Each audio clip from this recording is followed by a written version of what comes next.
اعوذ باللہ من الشیطان الرجیم بسم اللہ الرحمن الرحیم وقل الحق من ربکم فمن شاء فلیؤمن ومن شاء فلیکفر۔ اللہ رب العزت نے سورہ کہف کے اندر بڑی ایک اہم بات کا ذکر کرتے ہوئے فرمایا کہ اے محبوب، آپ جو بھی حق بات ہے ان سے آپ ذکر کر دیں، پھر جو چاہے اس حق کو قبول کرے اور جو چاہے اس حق کو رد کر دے۔ یعنی ایک مبلغ اور داعی کی ذمہ داریاں اس آیت میں بتائی گئی کہ ایک مبلغ اور داعی کی یہ ذمہ داری ہوتی ہے کہ وہ حق بات لوگوں کے سامنے بس پیش کر دے، پیش کرنے کے بعد اس کو زبردستی منوائے نہیں۔ ہاں دلائل دے سکتا ہے، کوئی اگر سوال کرے تو اس کے سوال کا جواب دیا جا سکتا ہے، کوئی تنقید کرے تو اس کی تنقید کے بدلے میں کوئی بہتر جو ہے وہ اصلاح کی جا سکتی ہے، لیکن لڑا نہیں جا سکتا۔ نہ ہی ایمان اور ہدایت کسی کے اندر زبردستی ودیت کی جا سکتی ہے، نہ ڈالی جا سکتی ہے۔ یہ قرآن نے ایک بڑی واضح بات بیان کر دی۔ حضور نبی کریم علیہ السلام کو حکم دے دیا کہ آپ جو ہے وہ قل الحق من ربکم، کہ آپ اپنے رب کی طرف سے جو ہے وہ حق کو پیش کر دیں، فمن شاء فلیؤمن ومن شاء فلیکفر، تو جو چاہے پھر اسے اختیار کرے اور جو چاہے اس کو ترک کر دے۔ ظاہر سی بات ہے کہ جب اختیار کرے گا تو اس کو فائدہ ہوگا، ترک کرے گا تو اس کو نقصان ہوگا۔ اللہ رب العزت نے قرآن پاک میں یہ بھی فرمایا ہے کہ لا اکراہ فی الدین، دین کے اندر کوئی سختی نہیں ہے، جبر دین کے اندر نہیں پایا جاتا۔ اور یہ بھی اللہ تبارک و تعالیٰ نے فرمایا ہے کہ اللہ تعالیٰ اگر چاہتا تو اللہ تعالیٰ کے حکم سے زمین اور آسمان میں جو کوئی بھی ہے وہ سب ایمان لے آتے، اگر اللہ تعالیٰ چاہے تو۔ لیکن اللہ تبارک و تعالیٰ یہ پسند ہی نہیں کرتا کہ جبراً اور زبردستی اور غیر اختیاری طور پہ کوئی ایمان لائے۔ اللہ تعالیٰ یہ چاہتا ہے کہ اپنے اختیار سے بندہ ایمان لائے یا اپنے اختیار سے کفر کرے، تاکہ اس کو سزا یا جزا دی جائے۔ اگر جبراً اس کو ایمان دے دیا جائے گا تو پھر اس کو جزا کس بات کی، اور جبراً اس کو کفر دے دیا جائے گا تو سزا کس بات کی؟ وہ تو پھر سزا کا کہیں سے حقدار ہی نہیں بنتا۔ تو لہٰذا سزا اور جزا اس بات پر عائد ہوتی ہیں کہ بندہ اپنے اختیار سے خیر اور شر کو اپنائے۔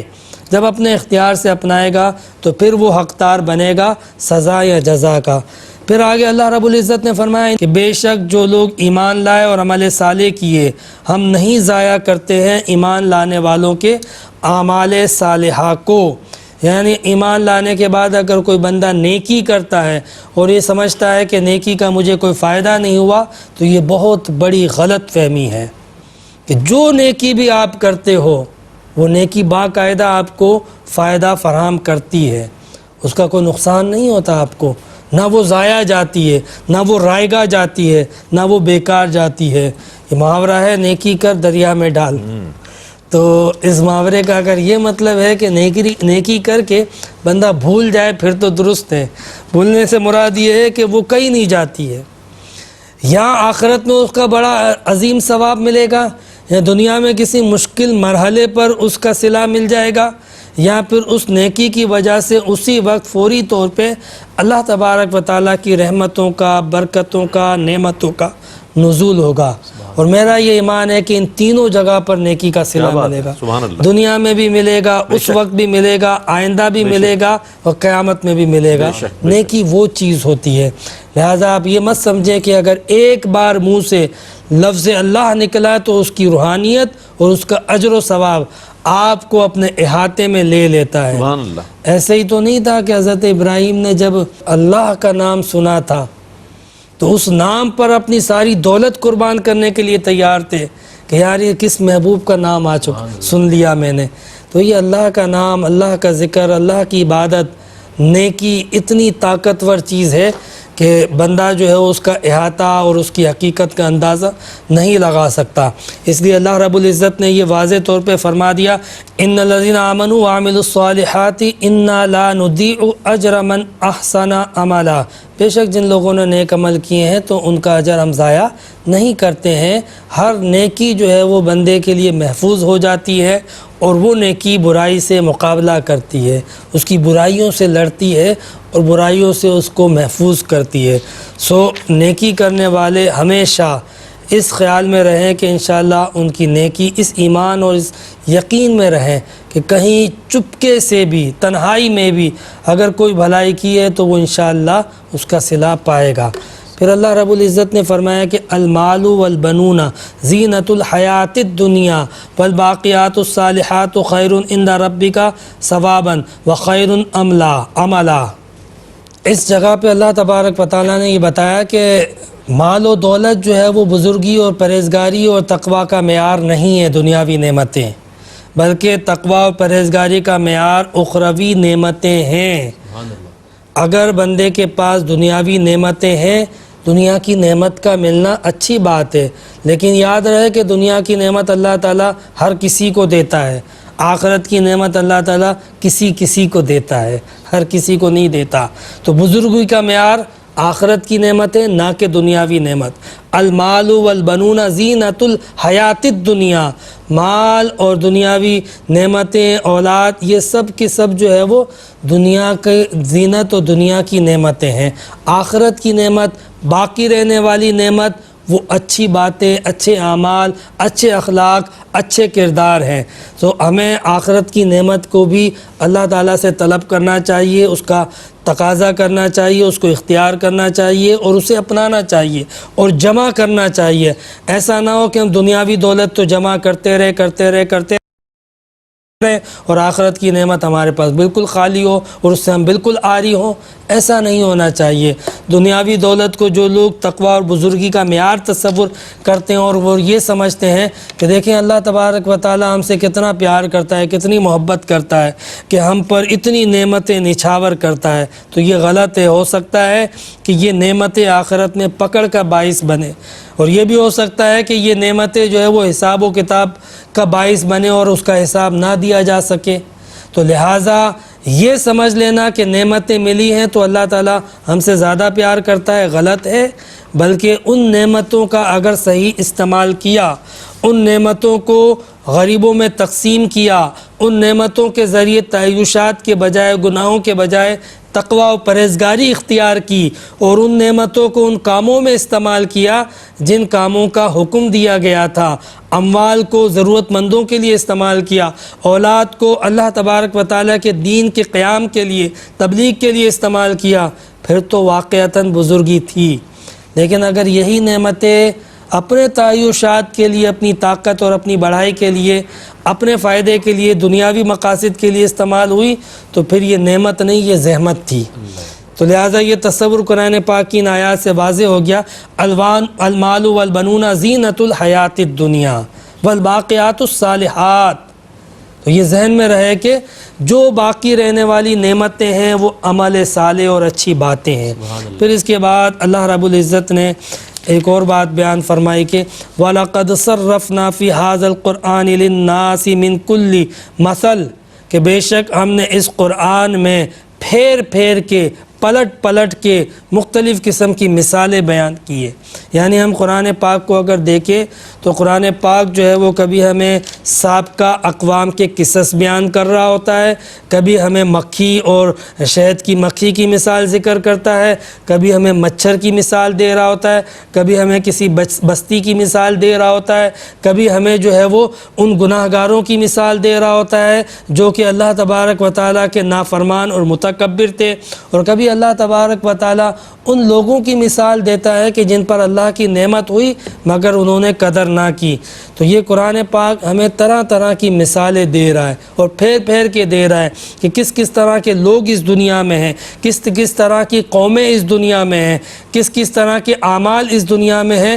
اور کس طرح کے عقائد اس دنیا میں ہیں، کس طرح کی فکریں اور فلسفے اس دنیا میں ہیں۔ ہم نے ان سب کے جواب اس قرآن میں دے دیے اور سب کی مثالیں ہم نے اس قرآن میں پیش کر دی، اور سب کے انجام اور سب کے نتائج ہم نے اس قرآن میں پیش کر دیے کہ کیسا عمل کرو گے تو کیسا نتیجہ آئے گا۔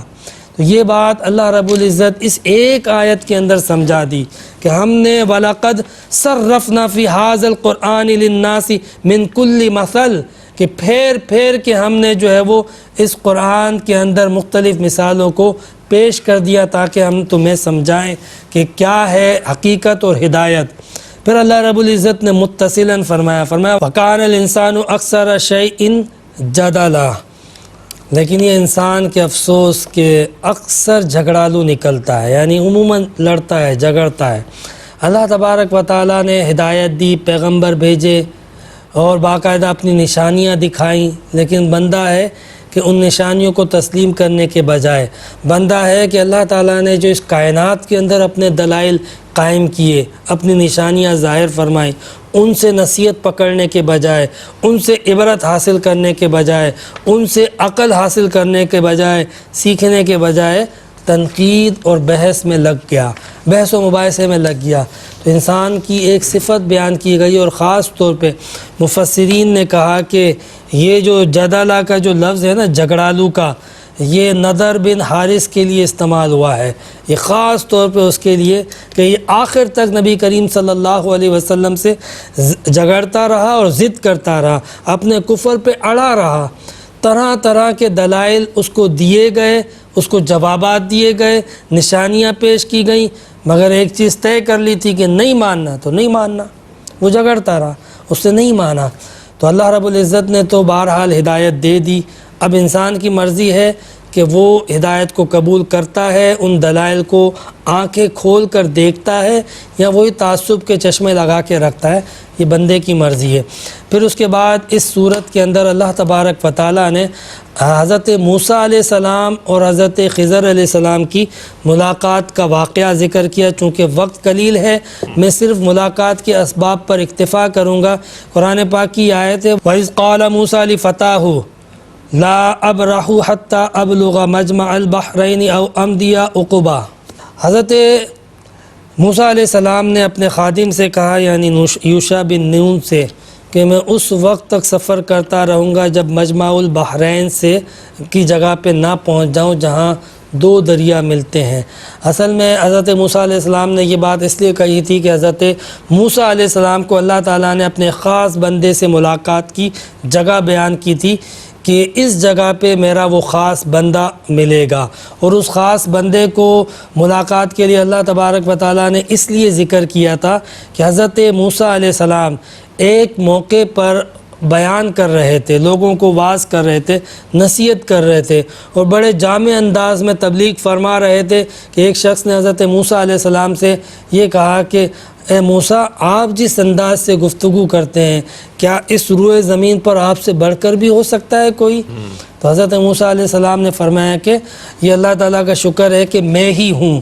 تو حضرت موسیٰ علیہ السلام کے اس فرمان پر اللہ تعالیٰ نے ایک فرشتہ بھیجا تھا اور فرمایا کہ اے موسیٰ اس جگہ پہ جا مجمع البحرین پر، اور وہاں میرا ایک بندہ ملے گا، اس کے پاس تجھ سے زیادہ علم ہے، اس سے جا کے سیکھ بھی اور تربیت بھی حاصل کر۔ تو یہ ہے حضرت موسیٰ علیہ السلام اور خضر علیہ السلام کی ملاقات کا آغاز کا سبب کہ کس لیے حضرت موسیٰ علیہ السلام گئے تھے خضر علیہ السلام سے دو دریاؤں کے پاس ملاقات کے لیے۔ واقعہ اس کے شان نزول مفسرین نے یہی بیان کیا کہ حضرت موسیٰ علیہ السلام نے یہ بات ذکر کی تھی، حالانکہ وہ بات بالکل درست تھی کہ روح زمین پر جب کوئی پیغمبر ہوتا ہے تو پیغمبر سے بڑھ کر کوئی نہیں ہوتا، لیکن ایک بات ہے کہ اللہ تبارک و تعالیٰ ہمیں ہر موقع پہ سکھانا چاہتا ہے۔ جب بات آئے نا علم کی، تو حضور نبی کریم علیہ السلام بھی فرمایا کرتے تھے کہ اللہ تعالیٰ سب سے بڑا عالم ہے۔ تو حضرت موسیٰ علیہ السلام کے بھی یہ الفاظ ہوتے، یعنی اس طرح کہا جاتا کہ اللہ تعالیٰ سب سے بڑا جاننے والا ہے، اور بے شک اس میں کوئی شک نہیں ہے۔ تو یہ بات سکھانے کے لیے اللہ تبارک و تعالیٰ نے ایک فرشتے کو بھیجا، حضرت موسیٰ علیہ السلام کو یہ پیغام دیا کہ جاؤ اس جگہ پہ پہنچو، اور وہاں پہ خضر موجود ہے جس کے پاس تم سے زیادہ علم موجود ہے، اور وہ تمہیں سکھائے گا اس کائنات کے حقائق کے حوالے سے، اور بہت ساری اہم ترین ہماری نشانیاں بتائے گا۔ تو یہ تھا حضرت موسیٰ علیہ السلام اور خضر علیہ السلام سے ملاقات کا پس منظر۔ انشاءاللہ اس واقعے کے پیچھے کیا کیا نشانیاں تھیں، حقائق تھے، تفاصیل تھی، مقاصد تھے، ان تمام حقائق کو، رموز و اسرار کو اگلے ایپیسوڈ کے اندر انشاءاللہ ڈسکس کیا جائے گا اور بتایا جائے گا کہ جو حضرت موسیٰ علیہ السلام کو خضر علیہ علیہ السلام کے ساتھ سفر کے دوران واقعات پیش آئے، ان کی حکمت کیا تھی، حقیقت کیا تھی، اور قرآن نے اس میں ہمارے لیے سیکھنے کے کون کون سے مواقع اور عبرت کے کون کون سے پہلو رکھے ہیں۔ اللہ تبارک و تعالیٰ سے دعا کریں کہ اللہ تعالیٰ ہم سب کو سیکھنے کی، سمجھنے کی، قرآن پاک کو پڑھنے کی اور پڑھانے کی توفیق عطا فرمائے۔ وآخر دعوانا ان الحمد للہ رب العالمین۔